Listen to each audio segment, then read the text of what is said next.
Bonjour, et bien me voici pour parler d'un petit projet de loisir que je vais commencer d'un jour à l'autre, en attendant un projet, peut-être des projets plus étoffés autour d'Arduino, des maquettes, des choses comme ça, ou peut-être même finir le diorama autour de la Peugeot 203 que j'ai commencé, mais bon, on voit ici que la Peugeot, je l'ai terminée, mais c'est vraiment pas terrible.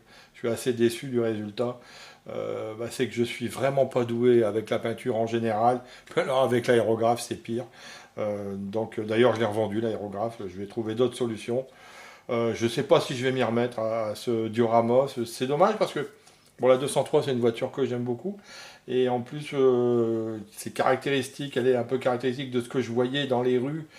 Et quand j'allais à l'épicerie, je voulais faire une épicerie, une CCPM, ça s'appelait, de mon enfance, dans le Coron, dans les années 50, 60 et début des années 70. Mais bon, voilà, ce projet-là, je ne sais pas s'il aboutira, mais je garde précieusement la petite Peugeot quand même. Et je vais m'attaquer à d'autres projets, peut-être un projet assez compliqué en papercraft. Aussi, j'ai des idées de montage électronique autour d'Arduino. Bon, on verra, mais bon, pour l'instant, je vais faire des petites choses pour occuper le temps en attendant la fin des travaux de la maison.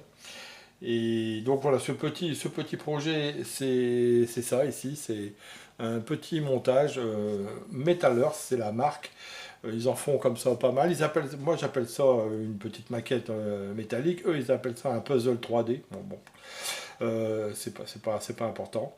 Euh, donc j'ai pris celui-ci parce que pour deux raisons. D'abord parce que c'est le moins cher de la gamme Metallers. Parce qu'on va voir, c'est très petit, je suis pas sûr d'arriver en fait.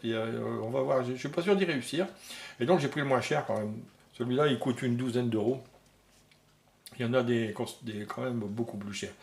Et donc je vais essayer de le construire. Je vais présenter ça en deux vidéos, celle-ci pour montrer un peu de quoi il s'agit. Et puis j'en ferai une seconde avec toutes les étapes de ma construction, les difficultés que j'ai rencontrées, les solutions que j'ai trouvées. Et il y a mon chien qui grogne. Et le résultat final que ça va donner, si je vais jusqu'au bout, parce que ça me semble quand même plus compliqué que je l'imaginais. Donc, vous voyez, c'est tout petit. Hein. Bon, je ne vais pas faire un unboxing, mais bon, je l'ai déjà ouvert. Et il n'y a rien là-dedans, il y a une petite notice là, donc on va voir après. Et vous allez voir comment ça se présente. Voilà. C'est une plaque en métal, comme ceci, qui est prédécoupée au laser, je suppose. Moins que ce soit embouti, je sais rien. Je sais plus comment ça s'appelle. J'ai déjà vu des petites choses comme ça, notamment dans des kits de maquettes plastiques pour des parties métalliques. C'est livré comme ça, un truc très. Ça a un nom particulier. Bon, s'il y a des maquettistes, ils sauront peut-être me le dire. Et voilà, là, ben, il y a 32 pièces là-dessus. Et comme on voit, c'est tout petit, petit, petit. Donc il faudra les découper, les assembler.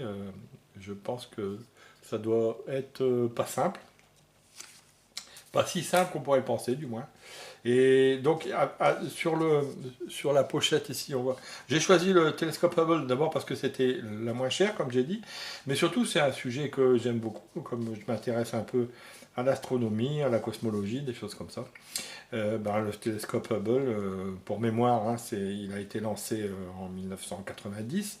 C'est un télescope spatial qui a un diamètre de 2,40 m, je crois, ou 2,50 m, j'ai oublié et mais qui est toujours opérationnel, qui a aidé à faire de belles découvertes, qui devrait fonctionner encore jusqu'aux années 2030, si tout va bien. Et donc voilà, il existe aussi aujourd'hui, il y a le JWST, hein, le James Webb Space Telescope, qui est mieux, qui a un diamètre de plus de 6 mètres, je crois, qui a été lancé en 2021 ou 2022 et qui est bon, mais qui est complémentaire quelque part parce que lui, il a un diamètre de 6 mètres beaucoup plus grand, mais surtout, ça ne travaille pas dans les mêmes longueurs d'onde. Enfin bref. Donc c'est des sujets qui m'intéressent, j'ai choisi ça, et si je m'en sors, je ferai les autres parce que je trouve ça très joli et pas trop cher. Voilà. Et donc avec ça, alors sur la pochette, il y a ici, dans la notice, il y a encore, il y a ici un QR code qui permet je vais montrer sur mon téléphone, qui permet d'accéder à l'image du montage terminé en 3D qu'on peut faire tourner et zoomer je pense que ça va beaucoup m'aider pour l'assemblage. Hein. Il y a quand même, c'est quand même un peu délicat. Et c'est vraiment tout petit, hein. La réalité, là, ça doit faire, je crois, un maximum 3-4 cm maximum. Donc voilà. Donc ça va beaucoup m'aider. Je le mettrai sur mon écran de PC, moi. Ça ira beaucoup mieux pour faire la construction. Et donc, il y a aussi dans cette petite pochette, il y a cette plaquette et cette notice qui se présente sous forme de 2 pages à 4 en fait, qui est all in English, I'm sorry. Mais bon, il n'y a pas grand chose de texte en fait, il y a beaucoup des petits dessins qui illustrent ce qu'il faut faire. Les textes sont assez réduits. On retrouve ici le QR code qui permet d'accéder à la vue 3D. Et d'ailleurs, ça commence par, il est hautement recommandé. Il vous demande de visiter le site pour voir le modèle complètement assemblé avant de faire le vôtre. Et puis il y a quelques indications ici. Ça fonctionne avec des petites languettes, tabs, qu'il faut insérer. Quand il y a un point bleu, il faut insérer la languette et la plier à 90 degrés. Quand il y a un triangle vert, on l'insère et on la tourne à 90 degrés. Un peu comme les jouets anciens en tôle, hein, c'est une petite languette comme ça qu'on plie. Quelques autres instructions qui disent, ah ouais, si besoin, tourner les languettes entre les parties pour les maintenir ensemble et puis après les plier plus tard pour une plus belle finition. Bon, ben bon, ouais, d'accord. C'est une technique. Et il suggère d'utiliser ces outils. Voilà, cutter, c'est une passe coupante. Hein. Une passe à épiler et une passe à bec plat parce qu'il faut plier. Il y a des endroits où il faut plier. Il faut plier le métal. Voilà, ça a l'air sympathique à faire, rigolo, ça va m'occuper. Donc voilà, il y a toutes les étapes. Je vais essayer ça. Donc je me suis préparé, moi, le matériel qui est suggéré. Donc ils disent une pince coupante, j'ai pris ma petite pince coupante d'électronique ici, celle qui me sert à couper les petites pins à ras des circuits imprimés. Je pense qu'elle va faire l'affaire, elle est bien délicate. Pince à épiler, bon moi j'ai pris celle-ci, c'est une belle pince de bonne qualité que j'ai acheté il y a quelques temps de Bayer. Mais je vais aussi prendre la pince plate, il suggère une pince plate, donc j'ai pris celle-ci, c'est ce que j'ai trouvé de plus fin que j'avais dans mes outils, qui est une très bonne pince aussi. Donc normalement d'après eux ça suffit. Moi j'ai pris en plus, j'ai prévu mon X-Acto, je pense pas que ça serve pour là-dedans, mais je l'ai prévu. Des fois je m'en sers pour manipuler des pièces. J'ai prévu aussi ça, ici c'est une pince aussi, mais cette fois qui peut maintenir des pièces. J'ai prévu à tout hasard ma petite ici, un morceau de papier de verre très fin sur un bâton de crème glacée pour enlever des bavures éventuelles. Ensuite, j'ai prévu un pinceau, s'il y avait des poussières sur le... Bon.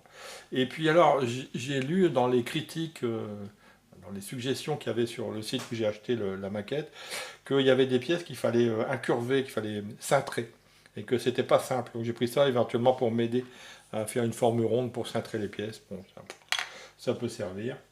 Et puis bien sûr, un chiffon propre pour m'essuyer les mains, parce que ça a l'air assez sensible aux traces de doigts. J'ai vu que sur des vidéos en anglais que des gens utilisaient des gants blancs en tissu. Vous savez, ces gants blancs qui servent à manipuler les livres anciens. Bon, c'est bien gentil, mais moi, je vais déjà avoir du mal, là, franchement, avec ces petites choses. Alors, avec des gants, c'est même pas la peine d'essayer. Donc voilà, je vais utiliser tout ça, et puis je vais essayer d'assembler. Ah si, j'ai oublié quelque chose d'extrêmement important. Ma lampe loupe ici, voilà, parce que voilà, mes pauvres mirettes, elles ont bientôt 68 ans, et je n'y vois plus assez pour faire ça. Je pense que sans la loupe, j'y arriverai pas. Hein. Déjà là, j'ai des doutes. Mais bon, on verra. Voilà. Et c'est tout. Et voilà, je vais commencer à assembler ça tout doucement, puis je vous ferai un petit suivi dans une seconde vidéo. Si ça vous intéresse, vous viendrez voir mes ressentis et les résultats que j'ai obtenus. Et si ça me plaît, peut-être que j'en achèterai d'autres pour me faire une petite collection. En plus, c'est pas encombrant. Ça pourra rentrer dans ma petite vitrine. Ça me plaît bien. Voilà, ben, merci de votre attention et puis j'espère revenir avec des choses sympathiques bientôt et je vous souhaite une bonne fin de journée et portez-vous bien.